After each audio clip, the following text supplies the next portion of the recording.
മങ്ങാട് പോയി ഉപ്പയുടെ ഖബർ സിയാറത്ത് ചെയ്തു.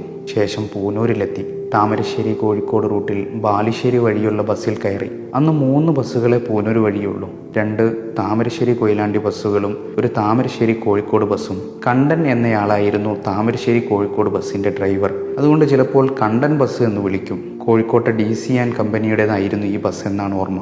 ഇത് പിന്നീട് Calicut Wayanad motor service CWMS ആയി മാറി.